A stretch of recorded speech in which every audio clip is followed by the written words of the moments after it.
Cette fois-ci, le vent tournait pour Didi. Effectivement, et le maire tenta une dernière fois de faire croire à un complot des étrangers. Mais cette fois, cela ne prit pas. La fermière Bloppy donna raison à Jerry en avouant avoir été témoin de l'arrivée du zombie en ville sans le dire à personne. Le virus héroïque semblait bien avoir transformé le maire de Valpubis en zombie. Les habitants se rangèrent donc du côté du pirate et le maire s'enferma à double tour dans la mairie afin d'échapper à la colère des Monculés.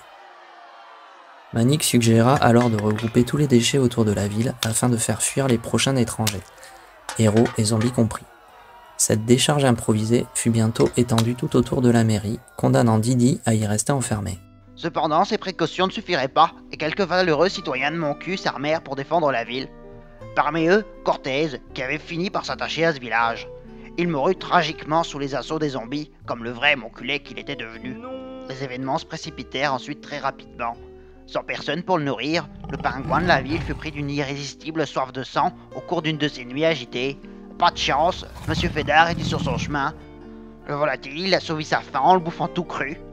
La journée qui suivit fut particulièrement sombre. Moncu chuta en finale du tournoi de Axe Brawl. Ça ne fit qu'accentuer les violences et le chaos ambiant.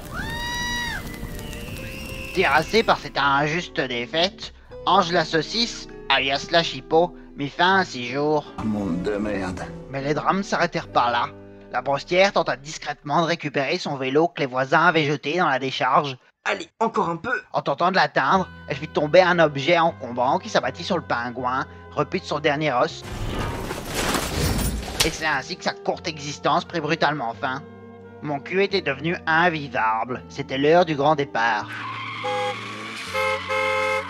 Tandis que la plupart des habitants remplissaient leurs sacs à dos en toute hâte pour rejoindre les autres lieux dits qui étaient plus sûrs, d'autres se barricadèrent chez eux. Quant au maire, il saisit l'occasion pour s'échapper de la mairie et tomba sur le cadavre encore chaud de Jerry, mort dans des circonstances controversées. Sa joie fut grande, d'autant plus qu'il découvrit des seringues dans la poche du pirate.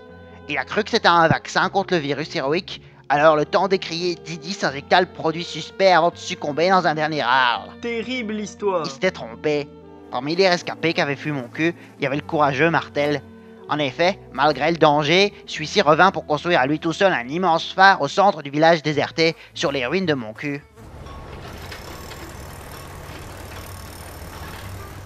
Tous les Monculés disparurent un à un dans la campagne environnante et finirent leur jour en vrais habitants après quelques actes de bravoure supplémentaires. Et ainsi, la paix et le silence succédèrent au désastre. Encore aujourd'hui, on raconte que le phare légendaire guide les voyageurs perdus dans l'outre-monde et que plus aucun pirate et plus aucun étranger ne fait naufrage aux abords de mon cul. La fin.